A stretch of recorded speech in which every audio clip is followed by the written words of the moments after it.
অবশ্যই উদ্বেগ। আপনারা দেখেছেন যে এলাকায় ঘটনাটি ঘটেছে সেই এলাকায় সর্বস্তরের মানুষ নেমে এসেছে এই ঘটনার প্রতিবাদ জানানোর জন্য।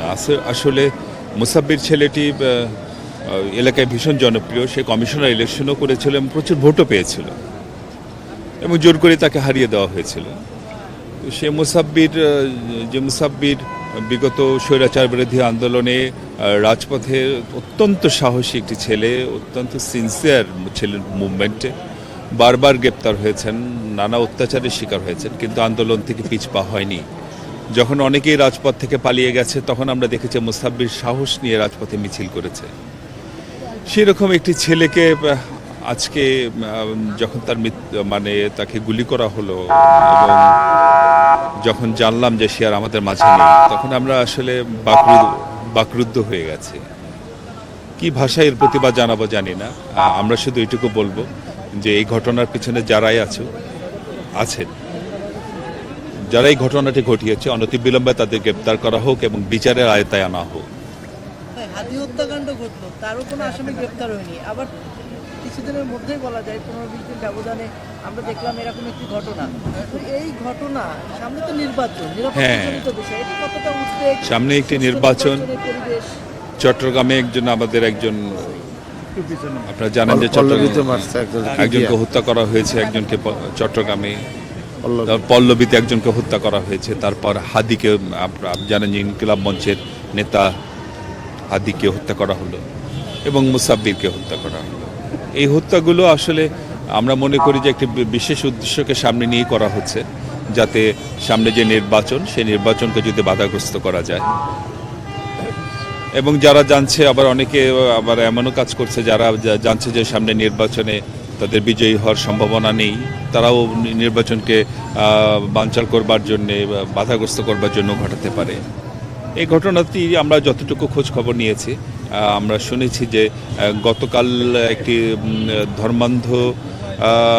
ধর্ম ব্যবসায়ী দলের লোকজন তাদের সাথে তার কিছু কথা কাটাকাটি হয়েছিল এবং আজকেও যখন ঘটনাটি ঘটে তার একটু দূরেই নাকি তারা অবস্থান করছিল। এখন তারাই ঘটনাটি ঘটিয়েছে কিনা তা আমরা বলতে পারছি না। আমরা এমন কিছু বলবো না যা আইনশৃঙ্খলা রক্ষা বাহিনীর তদন্ত কাজে ব্যাহত হয়।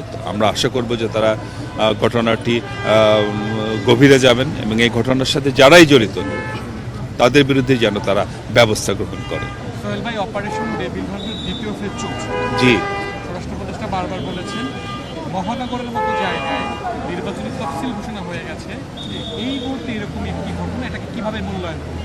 এটাকে আসলে আমরা মূল্যায়ন এই পরিস্থিতি থেকে নির্বাচন এটা আসা অবশ্যই এটি নির্বাচনকে বাধাগ্রস্ত করারই একটি প্রক্রিয়া। তবে আমার বিশ্বাস যে জনগণ একটি সুষ্ঠু নির্বাচন দেখতে চায়, জনগণ একটি নির্বাচনের অপেক্ষা করছে, তারা ভোট দিতে চায় এবং এ ধরনের কোনো ষড়যন্ত্রই তাদের প্রত্যাশার পথে বাধা হয়ে দাঁড়াবে না, এই বিশ্বাস আমি রাখতে চাই। এবং যারা এখন সরকারে আছেন তারা বলছেন তারা নির্বাচন করার ব্যাপারে দৃঢ় প্রতিজ্ঞ নির্দিষ্ট দিনে। আমরা আশা করব যে তারা যেন তাদের কথার প্রতি আন্তরিক থাকেন এবং এই নির্বাচনের পথে যারা বাধা তৈরি করছেন, যারা হত্যাযজ্ঞ ঘটাচ্ছেন, যারা রক্তপাত ঘটাচ্ছেন, তারা যেই হোক তারা যেন অনতিবিলম্বে তাদের বিরুদ্ধে ব্যবস্থা গ্রহণ করে। আমরা দুঃখের সাথে লক্ষ্য করছি এখন পর্যন্ত হাদি হত্যাকাণ্ডের তেমন কোনো উল্লেখযোগ্য আসামি গ্রেপ্তার হননি। এর আগেও চট্টগ্রামে যারা ঘটনা ঘটিয়েছে বা এর মধ্যে যারা ঘটাচ্ছে অতি দ্রুত গ্রেপ্তার হওয়া উচিত, কিন্তু তা হচ্ছে না।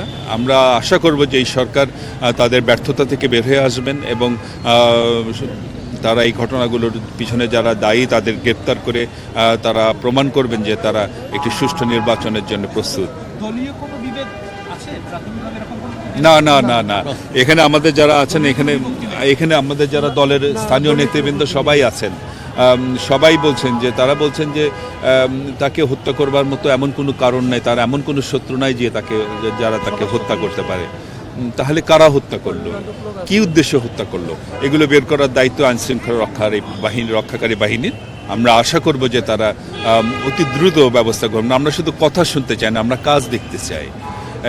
সামনে নির্বাচন, জনগণ সেই নির্বাচনে ভোট দেওয়ার অপেক্ষায়। এমনি অবস্থায় কারা নির্বাচনের পথে এই ধরনের ঘটনাগুলো ঘটাচ্ছে তাদেরকে গ্রেপ্তারের কার্যকর ব্যবস্থা আমরা দেখতে চাই, দেশের জনগণ দেখতে চায়।